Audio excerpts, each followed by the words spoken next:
चलिए, तो आप लोगों को ऑलरेडी कुछ बेसिक चीज़ें मैंने पीरियोडिक टेबल में पढ़ा दी, जो कि बेसिकली क्या था, इस तरीके से पीरियोडिक टेबल में एडवांसेस हुए हैं, यानी कैसे कैसे हमने एलिमेंट्स को क्या किया, अरेंज किया, ठीक है ना। तो अलग अलग मैंने आपको क्या बताया, जो साइंटिस्ट ने अटेम्प्ट्स किए क्लासीफाई करने के, वो सारे मैंने आपको समझा दिए, ठीक है। तो वो मेरे हिसाब से रिकॉर्ड करने की ज़रूरत नहीं थी, क्योंकि उसके ऊपर कोई सवाल नहीं आता, और बस एक वो हिस्टोरिकल पार्ट है, समझे, क्लियर हो गया। अब जो मैं आपको पढ़ाने जा रहा हूँ वो सबसे ज़्यादा इम्पोर्टेंट चीज़ है, क्योंकि पीरियोडिक टेबल इनऑर्गेनिक केमिस्ट्री का बैकबोन है। पीरियोडिक टेबल के जो चैप्टर है ये इनऑर्गेनिक केमिस्ट्री का क्या है, बैकबोन है। अगर आपको ये चैप्टर ढंग से नहीं समझेगा तो आगे की इनऑर्गेनिक में आप हमेशा फंसते ही रहेंगे, ठीक है, क्लियर हो गया। तो एक्चुअल जो चैप्टर है वो यहीं से शुरू होता है, ठीक है, क्लियर हो गया। लास्ट टाइम मैंने आपको जो पढ़ाया था वो मैं अभी फिर से एक बार पढ़ाऊंगा और उसको रिकॉर्ड कर लूंगा, ठीक है। मैं बिल्कुल बेस से आपको लेकर के चलता हूँ और पूरा सीरीज आपका इनऑर्गेनिक का रिकॉर्ड करूँगा, ठीक है। इनऑर्गेनिक केमिस्ट्री में पीरियोडिक टेबल हम लोग पढ़ रहे हैं, और पीरियोडिक टेबल में हम लोगों को सबसे पहले क्या देखना है, इलेक्ट्रॉनिक कॉन्फ़िगरेशन को लिखते कैसे, ठीक है। अब ऐसा नहीं है कि एटॉमिक स्ट्रक्चर में तुमको मैंने पढ़ाया नहीं, तो इसमें ये है कि कुछ बच्चे उसमें से उस टाइम पे या तो थे नहीं, या तो अभी नए आए हैं, और कुछ ऐसे बच्चे हैं जो यूट्यूब पे हमको देख रहे हैं जिन्होंने 11वीं पढ़ी नहीं, समझ में आ गया, तो उनको इलेक्ट्रॉनिक कॉन्फ़िगरेशन लिखने नहीं आता, तो पहले वही सिखाता हूँ, ठीक है, क्लियर हो गया। क्योंकि इलेक्ट्रॉनिक कॉन्फ़िगरेशन तुमको लिखना नहीं आएगा तो तुमको पीरियोडिक टेबल के अभी मैं अलग अलग ब्लॉक्स के डेफिनेशन दूंगा, तुम्हारे कुछ भी भेजने में जाने वाला नहीं, वो समझ में ही नहीं आएगा चल क्या, ठीक है। तो इलेक्ट्रॉनिक कॉन्फ़िगरेशन के लिए हम लोग क्या यूज करते हैं, कौन सा प्रिंसिपल, ऑफ बाउ प्रिंसिपल, पता है ना, कौन सा प्रिंसिपल, ऑफ बाउ प्रिंसिपल, या कौन सा रूल, N+L रूल कहते हैं इसको, बताया था मैंने, कौन सा रूल, N+L रूल। फिर इसको लिखने के लिए, इलेक्ट्रॉनिक कॉन्फ़िगरेशन डिफरेंट एलिमेंट्स की लिखने के लिए हम लोग क्या करते हैं, हम लोग एक ट्रिक याद किए थे, कौन सा ट्रिक था वो, स्कूल, ठीक है। तो एक बार उसको देख लेते हैं। बेसिकली इलेक्ट्रॉनिक कॉन्फ़िगरेशन आप लोग जानते हैं ना, क्या होता है, क्या होता है, distribution of electron into different shells और ऑर्बिटल्स और सब शेल्स, समझ में आ गया। इलेक्ट्रॉन को हम लोग क्या कर रहे हैं, अलग अलग शेल्स में क्या कर रहे हैं, डिस्ट्रीब्यूट कर रहे हैं, उसका घर बसा रहे हैं इलेक्ट्रॉन का। इलेक्ट्रॉन को अलग अलग क्या कहते हैं, शेल पे बैठाएंगे। अब उसको बैठाने के लिए हमने क्या कर दिया, रूल बना लिया, N+L रूल कह लो उसको, वो प्रिंसिपल कह लो, हंज रूल है, पॉलीज एक्सक्लूजन प्रिंसिपल है, इन सबको मिला करके हमने क्या कर दिया, हमारा रूल। तो उसके लिए हमने एक ट्रिक बनाई थी, मैं वो ट्रिक से पहले शुरुआत करता हूँ, फिर मैं आपको सारे डेफिनेशन बताता हूँ। पीरियोडिक टेबल में आपको याद करा चुका हूँ, ठीक है ना, और ये जो सेशन होगा इसमें कुछ चीजें मैं आपको ऑलरेडी पढ़ा चुका हूँ। मैं आपको 2 ब्लॉक्स का ऑलरेडी इंट्रोडक्शन दे चुका हूँ, कौन कौन सा, एस ब्लॉक और पी ब्लॉक, वो रिवाइज करते हुए हम लोग डी ब्लॉक एफ ब्लॉक पढ़ेंगे, ठीक है, क्लियर हो गया। उससे पहले ये मुझे बताओ कि हम लोग जो है लिखेंगे कैसे इलेक्ट्रॉनिक कॉन्फ़िगरेशन। हम लोग को क्या करना पड़ेगा, एनर्जी लेवल का हम लोग को ये देखना पड़ेगा कि कौन से सीक्वेंस में उसकी फिलिंग होती है। तो कैसे याद कराया था मैंने, याद है कुछ, स्कूल पब्लिक स्कूल, फिर Delhi public school,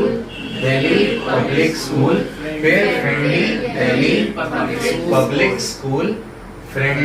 Delhi public school, समझे, क्लियर हो गया।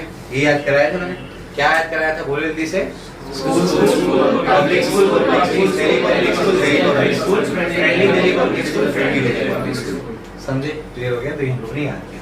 फिर मैंने आपको इसमें एक चीज बताई थी कि आपको ये याद रखना है कि S जो है 1 से स्टार्ट होगा, P 2 से स्टार्ट होगा, D 3 से स्टार्ट होगा और F 4 से स्टार्ट होगा, समझ में आता है, क्लियर हो गया। चलो तो यहाँ पर लिख करके रख देता हूँ मैं कि S कहाँ से स्टार्ट होगा, 1 से, और आपका P 2 से स्टार्ट करना, D 3 से स्टार्ट करना और F 4 से स्टार्ट करना। इसका मतलब क्या है वो आपको बता देता हूँ। अभी यहाँ पर S है तो यहाँ क्या आएगा 1, फिर क्या होगा 2, फिर क्या आएगा 3, फिर क्या आएगा यहाँ पर 4, उसके बाद क्या आएगा बताओ 5, उसके बाद क्या होगा 6, उसके बाद क्या होगा बताओ 7, उसके बाद बताओ क्या आएगा 8। समझा, क्लियर हुआ, कोई दिक्कत नहीं। तो इस तरीके से इसको लिखते हैं। उसके बाद P कहाँ से स्टार्ट करना है, देखो P है, P कहाँ से स्टार्ट करना है 2 से, फिर आएगा 2, फिर उसके बाद क्या होगा 3, फिर क्या होगा बताओ, हो जाएगा आपका 4, ठीक है ना। उसके बाद बताओ क्या है 5, उसके बाद बताओ P कहाँ आ रहा है, ये हो जाएगा आपका 6, उसके बाद आपका 7P तक जाएगा। समझे? क्लियर हो गया? इसके बाद क्या बताया था, बोलो जल्दी से। इसके डी कहाँ से स्टार्ट करना है? 3। 3 सबसे पहले कहाँ आ रहा है? इधर आ रहा है, तो ये 3 से स्टार्ट होगा। समझ में आ गया? क्लियर हो गया? फिर ये हो गया 3, उसके बाद ये क्या होगा आपका 4, उसके बाद बताओ ये क्या आएगा 5, उसके बाद ये आपका क्या आएगा 6। समझे? क्लियर हो गया? तो इसके बाद एफ कहाँ से स्टार्ट करेंगे? 4 से। तो बताओ एफ कहाँ है सबसे पहले? इधर ही नजर आता है, ये 4, उसके बाद ये क्या आपका 5। समझे? क्लियर हो गया? तो इस तरीके से आपको क्या करना है, इसको लिखना है। फिर कैसे एनर्जी लेवल बढ़ते जाएगा, increasing order of energy level क्या होगा, इस साइड पे जाएगा, ये इससे ज्यादा एनर्जी लेवल, ये यानी जो लोअर एनर्जी लेवल वाला होगा पहले फिल होगा। समझ में आ गया? पता है ना, ये बताया था मैंने। तो ये पहले फिल होगा, उसके बाद 2s फिल होगा, फिर 2p, 3s, 3p, इस तरीके से फिल होने वाले हैं। समझे? फिल हो गया? चलो, ये ऐसे फिल करना। मतलब क्या है, इसको बिल्कुल हल्के में मत लेना, क्योंकि नीट और जेईई में रिसेंटली सवाल आए इनके ऊपर। समझे क्या बोल रहा हूँ मैं? आपको क्वांटम नंबर्स दे दिए गए थे और आपको पूछा था कि पहले फिलिंग किस में होगी। तो मैंने रिसेंट 2019-18 के आसपास में सवाल है। ठीक है? क्लियर हो गया? तो ये इतनी इंपॉर्टेंट चीज है, तो सबको समझ में आ गया। तो सबसे पहले फिलिंग किसकी होगी? 1s, फिर 2s, फिर 2p, फिर 3s, 3p, 4s, 3d। समझ आ गया क्या बोल रहा हूँ मैं? क्लियर है? तो इस तरीके से आपको इसकी फिलिंग करनी है। जल्दी से इसको कॉपी कर लेंगे सब, जल्दी से कॉपी कर लेंगे। ठीक है, चलो एक एग्जांपल लिख लो। सोडियम का एटॉमिक नंबर क्या होता है? 11 होता है। जल्दी से लिख करके बताओ इलेक्ट्रॉनिक कॉन्फ़िगरेशन क्या होगा? 1s2, फिर क्या होगा? 2s2, फिर क्या होगा बताओ? 2 पे 6 होगा, हाँ 2 पे 6, और क्या होगा? 3s1। समझे? क्लियर हो गया? कैसे देखो, 2 इलेक्ट्रॉन हो गए 4, 4 6 10 और 1 11। ठीक है? तो याद रखना है, s में कितने इलेक्ट्रॉन जा सकते हैं? 2। p में 6 इलेक्ट्रॉन्स। क्यों? p सब शेल में कितने ऑर्बिटल होते हैं? 3 ऑर्बिटल, और हर ऑर्बिटल में 2 इलेक्ट्रॉन। तो p में 6 इलेक्ट्रॉन जा सकते हैं। ठीक है? उसके बाद आपके d में कितने इलेक्ट्रॉन जा सकते हैं? 10, f में 14। ठीक है? क्लियर हो गया? इसको याद रखना। ठीक है? तो बेसिक चीज मैंने आपको रिवाइज करा दी। अब इसके बाद हम लोग आगे बढ़ेंगे। ठीक है? इलेक्ट्रॉनिक कॉन्फ़िगरेशन में एक्सेप्शंस हैं और वो हम लोग देखेंगे। याद रखो, एस और पी ब्लॉक में एक्सेप्शंस नहीं है, एक्सेप्शन डी और एफ में। मैं बताता हूँ। ठीक है? चलो, इसके बाद जो है हम लोग को एक्चुअल चीज स्टार्ट करनी है। वो सबसे इम्पोर्टेंट जो चीज़ है वो क्या है? Modern periodic table. ठीक है? तो अपना जो मॉडर्न पीरियोडिक टेबल है, ये बेसिकली इस पे काम किसने किया? बोर और ब्यूरी नाम के, बोर है नील बोर, और ब्यूरी नाम के जो साइंटिस्ट है, इन लोगों ने इसके ऊपर काम किया। इससे इसके ऊपर मॉडर्न पीरियोडिक टेबल। और मॉडर्न पीरियोडिक टेबल में कितने ब्लॉक्स हैं, कैसे उसको डिवाइड किया गया, ये आप लोग जानते हैं। कितने ब्लॉक्स है उसमें? 4 ब्लॉक्स। कौन सा? S P D F। समझ में आ गया? तो ये बेसिक चीज इसमें लिख देता हूँ, फिर एक एक करके ब्लॉक्स आपको समझा देता हूँ। बोर एंड ब्यूरी, एक्चुअली कई सारे साइंटिस्ट ने काम किया, लेकिन नाम इन दोनों का ज्यादा है। ठीक है? Worked on modern periodic table. ठीक है ना? और it is divided into 4 blocks. कौन से ब्लॉक्स हैं वो? S ब्लॉक, उसके बाद क्या आपका P ब्लॉक, फिर D ब्लॉक, इसके बाद क्या आपका F ब्लॉक। ठीक है? तो ये इस तरीके से 4 ब्लॉक्स में क्या है? डिवाइडेड। ठीक है? अब ये ब्लॉक की खासियत क्या है उसके बारे में आपको बताता हूँ। पहले इसको जल्दी से कॉपी करेंगे आप लोग। ठीक है?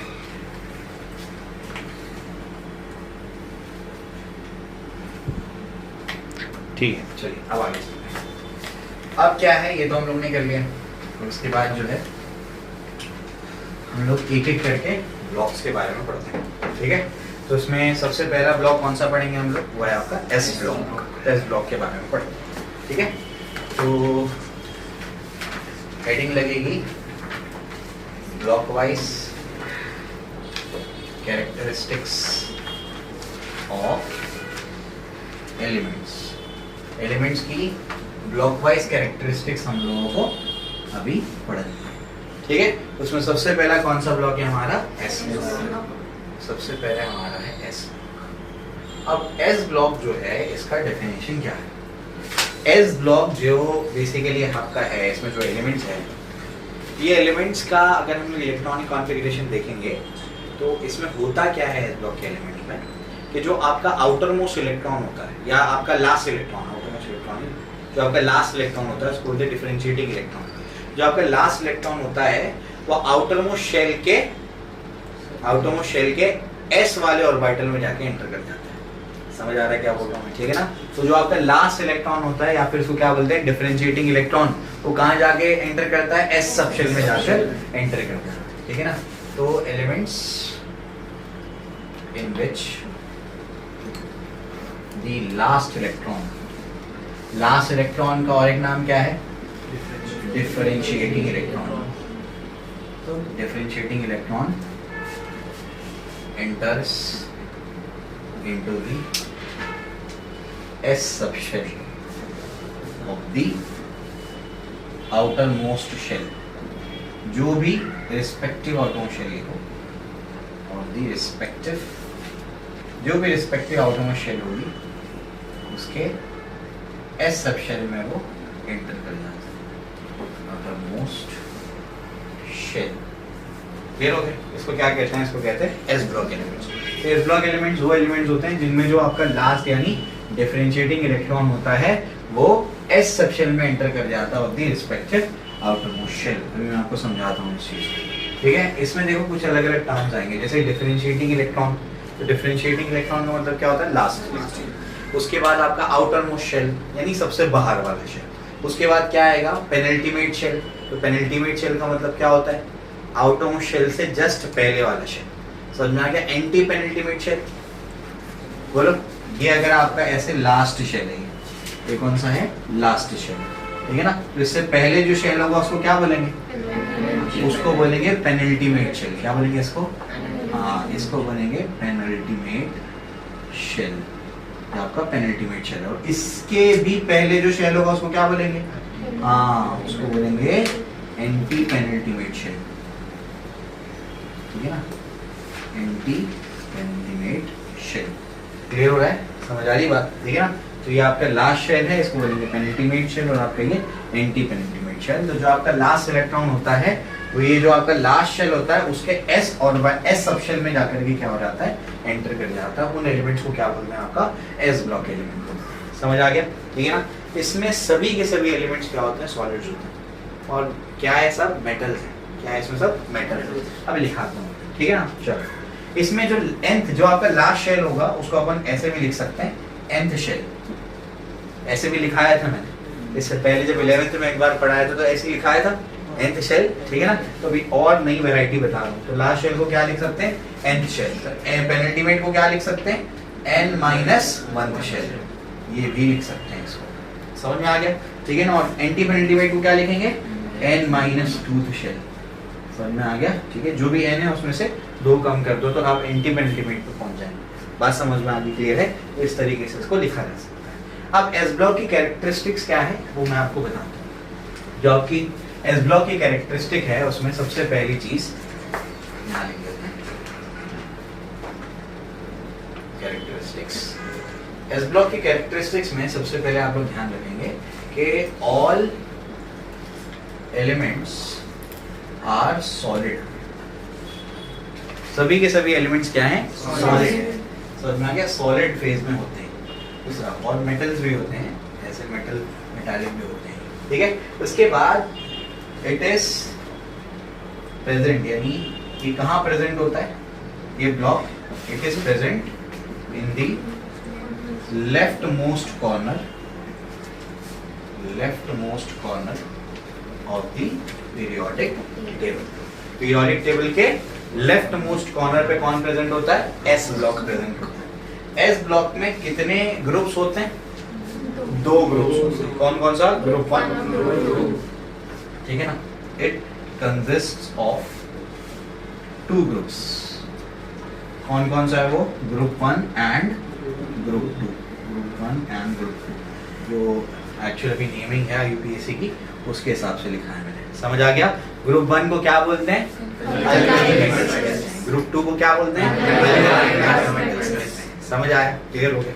चलो ये अपने को पता है। इसके बाद 4th पॉइंट में जो आपका ग्रुप 1 है उसको हम लोग कहते हैं अल्कली मेटल्स, ठीक है। और जो आपका ग्रुप 2 है उसको हम लोग कहते हैं अल्कलाइन अर्थ मेटल्स। देख देता हूँ मैं, अल्कली मेटल्स। अल्कली मेटल्स क्यों कहते हैं इनको?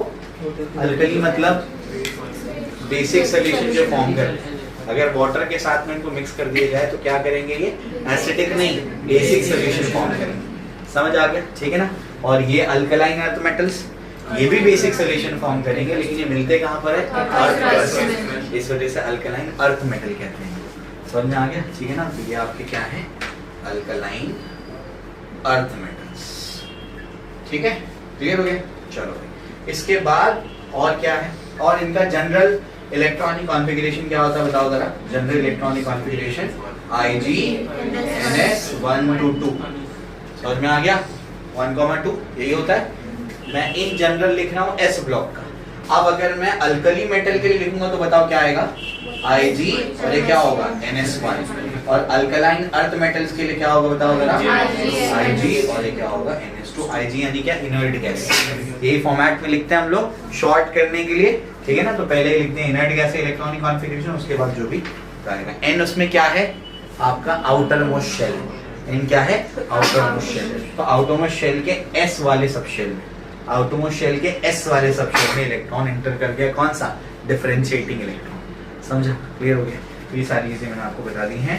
और उसके बाद इनकी वैलेंसी कैसी होती है? कैसी होती है? वेरिएबल वैलेंसी शो करते हैं या फिक्स शो करते हैं? वेरिएबल शो करते हैं या फिक्स शो करते हैं? लिखाया था मैंने, चेक करो। देखो वेरी करता है एस ब्लॉक के। एस ब्लॉक में ग्रुप 1 क्या शो करता है? ग्रुप 2 क्या शो करता है? क्या वैलेंसी शो करता है? तो all the oxidation state show करता है +1। और ग्रुप 2 +2 का शो करता है। समझ में आ गया? वेरिएबल है फिक्स्ड है, फिक्स्ड है। वेरिएबल का है फिक्स है ना। फिर चलो भाई, तो वो भी पॉइंट ऐड होगा इसके अंदर। कौन सा पॉइंट है वो? कि दे शोज फिक्स्ड वैलेंसी, ठीक है ना। चलो यहाँ तक सबको समझा है ना। ये पार्ट को रख कर देता हूँ, समझाने के लिए। चलो तो इसमें क्या और एक पॉइंट ऐड हो जाएगा? दे शो फिक्स्ड वैलेंसी, ठीक है ना। फिक्स्ड वैलेंसी मतलब अल्कली मेटल क्या शो करते हैं? +1 और अल्कलाइन मेटल शो करते हैं +2 का वैलेंसी, ठीक है ना। क्लियर हो गया? चलो इतनी चीजें मैंने आपको समझा दी एस ब्लॉक के बारे में। तो ये हमारा एस ब्लॉक एलिमेंट्स के बारे में कैरेक्टरिस्टिक्स हो गई और बाकी चीजें मैंने आपको समझा दी। इसमें कितने ब्लॉक्स होते हैं या कितने ग्रुप्स होते हैं? 2 ग्रुप्स होते हैं, ठीक है। वो आपको मैंने समझा दिया है। उसके बाद टोटल कितने एलिमेंट होते हैं इसमें? 14 एलिमेंट। कितने होते हैं? 14 एलिमेंट। बात समझ में आ गई? क्लियर है? इसके बाद मुझे बताओ, हीलियम जो है वो एस ब्लॉक का एलिमेंट है कि नहीं है? हीलियम एस ब्लॉक का एलिमेंट है। समझ में आ गया? ठीक है ना। लेकिन उसको वहां क्यों रखा गया? वो एक इनर्ट गैस है। क्योंकि बेसिकली हीलियम जो है वो किसके जैसी प्रॉपर्टी बताता है? वो प्रॉपर्टी बताता है नोबल गैसेस की। बात समझ में आ गई? क्लियर है? चलिए, तो हीलियम जो है वो एस ब्लॉक एलिमेंट ही है, लेकिन वो नोबल गैसेस, इनर्ट गैसेस की जैसी प्रॉपर्टी बताता है। इस वजह से उसको ग्रुप 18 के ऊपर रखा गया, ठीक है ना। चलो तो यहाँ तक आपको मैंने समझा दिया है। अब इसके बाद जो है आगे बढ़ते हैं, फिर आप लोग इसको कॉपी कर लेंगे, ठीक है। चलिए, तो इलेक्ट्रॉनिक कॉन्फ़िगरेशन जरा आप देख लीजिए इसका। ये आपके कौन से एलिमेंट्स हैं? कौन से ग्रुप के? हाँ, अल्कली मेटल यानी ग्रुप 1 के एलिमेंट्स। हाँ, तो ग्रुप 1 के एलिमेंट मतलब आपके एस ब्लॉक के एलिमेंट्स। एस ब्लॉक के एलिमेंट्स का इलेक्ट्रॉनिक कॉन्फ़िगरेशन देखो गौर से। तो क्या इलेक्ट्रॉनिक कॉन्फ़िगरेशन है? देखो ये 1s2 और 2s1 लिथियम। समझ आ रहा है क्या बोल रहा हूँ? ठीक है ना। कितना होगा? 3 और ये 2 और 1 टोटल मिला के क्या होगा? 3। तो इसका एटॉमिक नंबर है वो 11 है। तो देखो 1s2 2s2 2p6 और 3s1। अब जाओ डेफिनेशन पे। एस ब्लॉक एलिमेंट्स के डेफिनेशन क्या है? क्या डेफिनेशन लिखा है मैंने? The last electron enters into the S subshell of the outermost shell। तो इन सब में देखो पहले 1 है, फिर 2 है, तो आउटरमोस्ट कौन है? 2 है। सबसे बाहरी तो 2 है इसके अंदर, तो 2 के s सब शेल में एंटर कर गया लास्ट में, समझ आ गया, ठीक है ना। उसके बाद यहाँ पर आउटरमोस्ट कौन है, 1 2 और उसके बाद 3 आउटरमोस्ट है, तो जो आउटरमोस्ट शेल के s सब शेल में एंटर कर गया लास्ट में, समझ आ रही बात, ठीक है ना।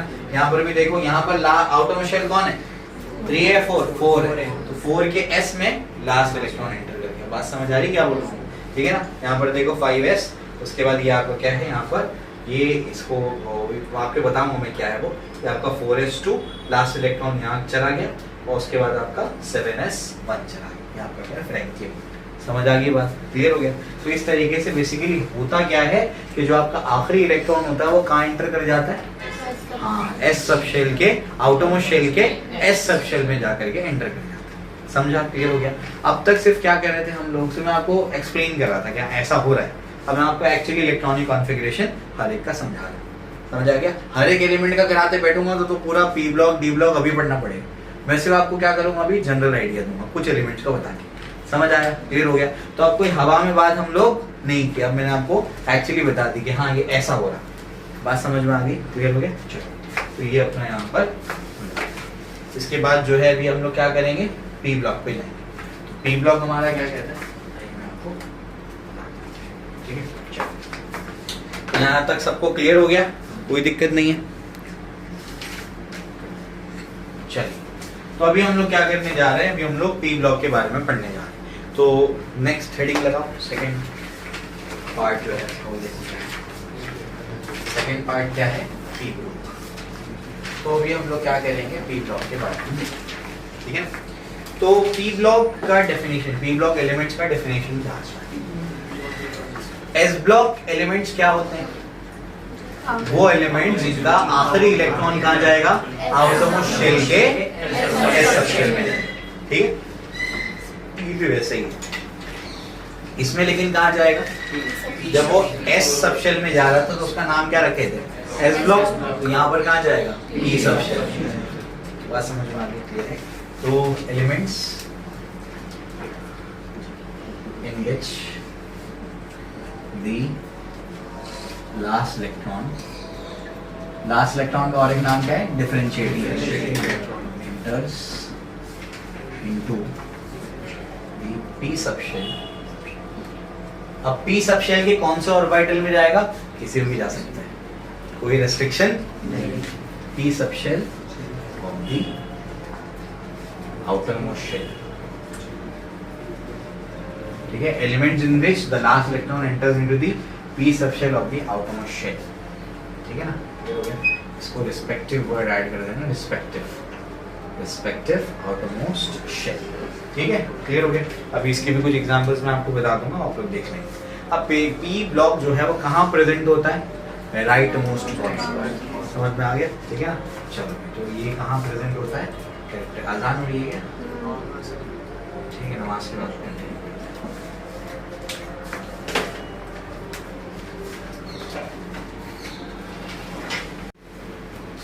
चलिए तो अभी हम लोग क्या करते हैं, कैरेक्टरिस्टिक्स देखते हैं पी ब्लॉक एलिमेंट्स। तो कैरेक्टरिस्टिक्स क्या क्या है, सबसे पहले जो आपके पी ब्लॉक एलिमेंट हैं ये कहाँ से कहाँ तक होते हैं, तो ग्रुप 13 से लेके ग्रुप 18 तक, ठीक है। तो ये कहाँ से कहाँ तक होते हैं, ये होते हैं ग्रुप 13 से लेके ग्रुप 18 तक, ठीक है। ये क्या होते हैं आपके पी ब्लॉक एलिमेंट्स, ठीक है। इसके बाद जो है पी ब्लॉक एलिमेंट्स की और खासियत क्या है, नॉन मेटल मेटल दोनों होते हैं, मेटलॉइड जो मिलेंगे इसके अंदर, ठीक है ना। तो ये उसकी खासियत है। और क्या खासियत है, ये कहाँ पर रखे होते हैं बताओ जरा, they are at the rightmost corner of the periodic table, ठीक है। पीरियोडिक टेबल के राइट मोस्ट कॉर्नर पे कौन होते हैं आपके, पी ब्लॉक एलिमेंट होते हैं, ठीक है ना। उसके बाद इसमें ये जो है आपके पी ब्लॉक एलिमेंट ये कौन से स्टेट में होते हैं, वो तो सॉलिड थे, ये कौन से स्टेट में होते हैं, सॉलिड लिक्विड गैस, कुछ हो सकता है, समझे। तो they can be in solid, liquid या गैसियस स्टेट। क्लियर हो गया? चलो, इसके बाद और कैरेक्टरिस्टिक्स क्या है? इनका जनरल आउटर इलेक्ट्रॉनिक कॉन्फ़िगरेशन क्या होता है, या जनरल इलेक्ट्रॉनिक कॉन्फ़िगरेशन क्या होता है बताओ? Ig, बोलो, NH2 NP126। समझ में आ गया? ठीक है ना, क्लियर हो गया? फिर एक एक करके हम लोग क्या करते हैं, इनके नाम रखें, नाम बताए थे मैंने, है ना? क्या कहाँ स्टार्टिंग के एलिमेंट्स बताओ? सबसे पहले हेड ऑफ द फैमिली, हाँ, बकनॉफ, बोरॉन, नाइट्रोजन, ऑक्सीजन, फ्लोरीन, और वहाँ पर ना हीलियम तो नहीं है, हीलियम तो एल ब्लॉक का यहाँ पर उसके नीचे, ठीक है, नियॉन से। ठीक है, चलो यहाँ तक अपने को समझ में आ गया। तो ये है, अब एक एक करके मैं आपको ये इसके वो बता देता हूँ, ग्रुप्स बता देता हूँ। यहाँ तक सबको क्लियर है? बात समझ में आ गई? ठीक है ना? अच्छा, इनकी वैलेंसी कैसे होती है बताओ? Variable valency. वैलेंसी कैसी होती है? वेरिएबल वैलेंसी शो करते हैं। और फिफ्थ पॉइंट जो है मुझे आपको इसके बारे में बताना है कि एक ही फैमिली का जो जनरल इलेक्ट्रॉनिक कॉन्फ़िगरेशन है वो क्या है। ठीक है, फिफ्थ पॉइंट जो होगा वो एक एक फैमिली का होगा। ठीक है, चलिए, तो इसमें सबसे पहले कौन सी फैमिली है? Boron family. तो बोरॉन फैमिली का जनरल आउटर इलेक्ट्रॉनिक कॉन्फ़िगरेशन क्या होता है? IgNH2 NP1। समझ में आ गया क्या होता है? होता है इनर्ट गैस, फिर क्या होगा? NH2, फिर क्या होगा? NP1। समझ में आ गया? NP1 क्यों? क्योंकि जो लास्ट इलेक्ट्रॉन होगा वो कहाँ एंटर करेगा? आउटरमोस्ट शेल के पी सब शेल, समझे? उसके किसी भी ऑर्बिटल में जा सकता है। ठीक है, क्लियर हो गया? बोरॉन फैमिली का और एक कोई नाम है क्या? बताया था पहले इससे? बोरॉन फैमिली का कोई नाम बताया था? इसके boron nitrogen family, oxygen family बताया होगा। नाइट्रोजन फैमिली का नाम क्या है? निट्रोजन। ऑक्सीजन का और वो हेलोजेन। इसका होता है आइकोसाजेंस। क्या नाम होता है उसका? आइकोसाजेंस। समझे? क्लियर हो गया? तो ये बोरॉन फैमिली का नाम क्या होता है? आइकोसाजेंस होता है। ठीक है, इसके बाद कौन सी फैमिली है आपकी? कार्बन फैमिली, है ना? कार्बन फैमिली का आउटर इलेक्ट्रॉनिक कॉन्फ़िगरेशन बोलोगे, general electronic configuration NH2 NP2 आएगा। इसका नाम होता है टेट्राजेन। क्या होता है? टेट्राजेन। टेट्राजेन कहते हैं इसको, समझे? इस फैमिली को। ठीक है, टेट्राजेंस, आइकोसाजेंस, टेट्राजेंस। उसके बाद कौन सी है? नाइट्रोजन फैमिली, है ना? बकनॉफ से याद रखने पड़ा था हमें। तो नाइट्रोजन फैमिली, इसका क्या है? ये इनर्ट गैस, ये होगा आपका NH2 और ये क्या हो जाएगा? NP3। इनका हम लोग नाम जानते हैं, क्या होता है? निट्रोजेंस। पीस है, पी साइलेंट है, निट्रोजेंस। समझ आई बात? ठीक है ना? इसके बाद कौन सा है बताओ? Oxygen family. क्या आपका? Oxygen family. तो ऑक्सीजन फैमिली क्या है आपका? इनर्ट गैस, और ये क्या होगा? NH2 और ये क्या होगा? NP4। इनको क्या बोलते हैं? चाल्कोजेंस कहते हैं, चाल्कोजेंस। ठीक है ना? और लास्ट में आपका क्या है? Halogens. Halogen family. Halogen family का क्या है? Ig। उसके बाद क्या है? NH2 NP5। ये आपका हेलोजेंस। और लास्ट में क्या है? Inert gas. इनर्ट गैसेस में क्या होगा? वही तो इनर्ट गैसेस ही NP6 का फॉर्मेट है। समझ में आ गया? ठीक है ना? यानी इसका अगर जनरल आउटर या इलेक्ट्रॉनिक कॉन्फ़िगरेशन लिखेंगे तो NH2 NP6। आउटर शेल में कितने? 2 + 6 यानी 8 इलेक्ट्रॉन्स। ऑक्टेट कंप्लीट है, मतलब ये आसानी से रिएक्ट नहीं करेंगे, स्टेबल होगा। ठीक है, आसानी से रिएक्ट नहीं करेंगे।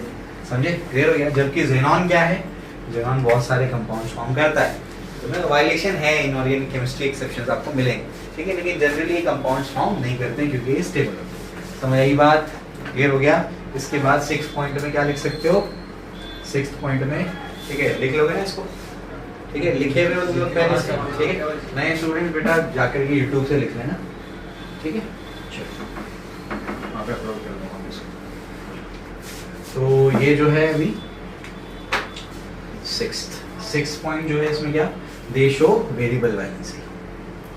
दे शो वेरिएबल वैलेंसी। समझे? क्लियर हो गया? ये क्या करते हैं? वेरिएबल वैलेंसी क्या करते हैं? शो करते हैं। ठीक है, यहाँ तक आप लोगों को समझ में आ गया होगा। ठीक है, तो इसमें कुछ नई चीज़ें भी बता दी मैंने और पुरानी चीज़ें कवर करी। समझ आया सबको? क्लियर हो गया? चलो यहाँ तक अपने को समझ में आ गया। अब अपने को क्या पढ़ना है, अब अपने को डी ब्लॉक के बारे में पढ़ना है, ठीक है। अगर कुछ रह गया है, पहले अगर कुछ रह गया तो उसको नोट डाउन करो जल्दी से। चलिए, तो अभी हम लोग क्या करेंगे, अभी हम लोग हमारे डी ब्लॉक पे चलते हैं, ठीक है। तो डी ब्लॉक की क्या कैरेक्टरिस्टिक्स हैं उसको देखते हैं, फिर आप क्या करेंगे, जैसे जैसे इनऑर्गेनिक केमिस्ट्री में आगे बढ़ेंगे फिर एक एक ब्लॉक को आप और डिटेल में पढ़ते हैं, समझे, क्लियर हो गया। इनऑर्गेनिक केमिस्ट्री है तो थ्योरेटिकल सब्जेक्ट, थ्योरी है, लेकिन एंट्रेंस एग्जाम में मार्क्स तो यही दिलाएगा। क्यों? आप एक बार कॉन्सेप्ट को समझ लिए, एक्सेप्शंस आपने याद कर लिए, कुछ सवाल आपने लगा लिए, उसके बाद क्या है, जब सवाल आएगा ना पेपर में, सिर्फ देखना और टिक करना है, बहुत ज्यादा दिमाग थोड़ी नहीं करना होता उसमें।